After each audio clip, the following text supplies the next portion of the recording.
Donc Digital Impulse, c'est vraiment une semaine où les startups peuvent rencontrer toutes sortes de partenaires potentiels, des clients, des distributeurs, des fournisseurs ou des financeurs, et de tester le marché et de confronter leurs solutions à ce marché qui est très différent du nôtre. Après 10 ans de concours et après avoir soutenu plus de 100 startups, nous avons remarqué que malheureusement, il y avait assez peu de startups créées ou cofondées par des femmes. Pour l'année 2025, nous avons donc souhaité garder une thématique, cette année Tech for Competitivity, mais aussi mettre en valeur les start-upeuses, les entrepreneurs féminines, à travers une nouvelle catégorie qui s'appelle Women for Innovation. Alors si on se demande pourquoi la Grande Baie est intéressante pour des entreprises françaises, c'est parce qu'ici c'est un territoire extrêmement particulier, un territoire d'expérimentation, un territoire qui, de manière très collective, se mobilise pour le développement des entreprises innovantes. Ce qui nous lie avec le comité Richelieu depuis plus de 10 ans, c'est cette importance que l'on donne au soutien des startups dans leur développement, qui est important pour créer un écosystème économique et numérique sain et dynamique. La Chambre de commerce française à Hong Kong accompagne depuis plus de 10 ans le programme Digital Impulse. Ce programme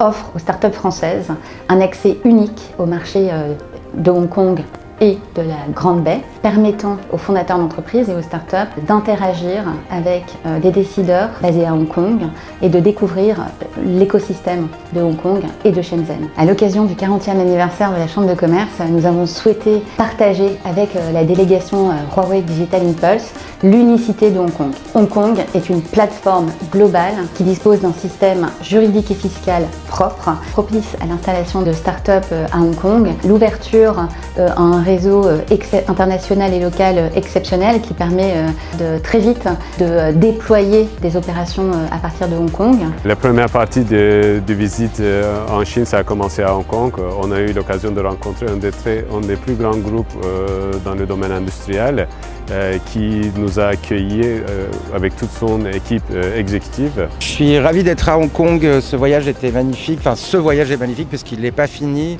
Il reste encore plein de choses à découvrir. C'est vraiment une très belle expérience qui est bourrée de contrastes entre modernisme et aussi toute l'histoire qu'il y a derrière. Alors l'Asie, nous, est important pour nous parce que dans le monde de la santé, on fait de l'IA et la big data se trouve en Asie, les opportunités de marché aussi, et puis toutes les évolutions et les innovations scientifiques sont beaucoup en Asie. Ce que moi je retiens du programme Digital Impulse, c'est toute la préparation en amont. Il y a eu un gros travail qui a été fait pour comprendre les besoins et les propositions de la start-up pour le marché chinois et hongkongais.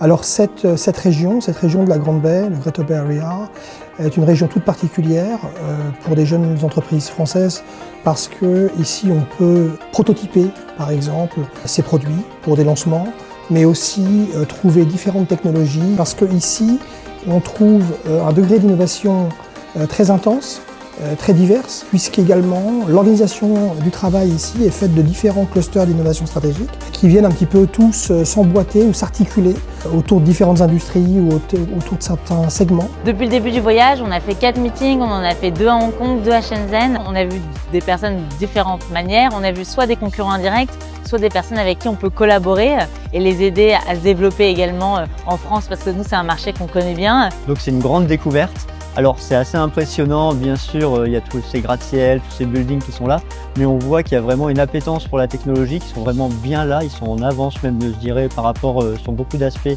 par rapport à nous, la France. C'est impressionnant de voir la différence entre chez nous et ici. Ici, on a vraiment l'impression d'être dans le futur, ils sont un peu en avance sur plein de choses et c'est assez inspirant de se dire que il y a plein de choses à faire, il y a plein de choses à mettre en place pour pouvoir vivre plus simplement, les moyens de paiement, ici les robots, la simplicité des choses.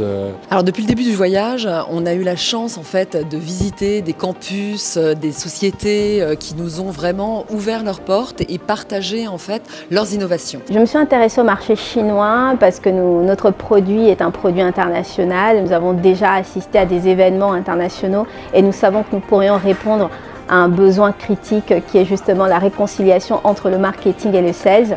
Et c'est aussi le cas en Chine. Être une femme dans le monde des startups, c'est peut-être pas évident, mais pour moi, c'est surtout pas évident d'être une femme dans l'innovation venant de Nouvelle-Calédonie. Donc, Women for Innovation dans Digital Impulse, c'est une super idée. Un des souvenirs le plus marquants pour moi, c'est quand nous avons visité une startup à Shenzhen. spécialisée du coup dans les robotiques et dans l'IA. J'étais époustouflée par l'avancée technologique en robotique et en IA de la Chine. À prévoir ce que va devenir le futur et on aurait des robots qui nous aideront au quotidien pour les tâches les plus fastidieuses. Sur le thème de l'innovation, il y a beaucoup de choses qui m'ont inspiré ici. Bien sûr, on peut parler d'innovation technologique, mais pas que.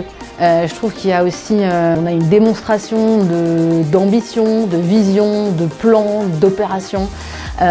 Et vraiment sur toute la chaîne de valeur, je trouve que ça a été vraiment démontré, en tout cas de ce qu'on a vu.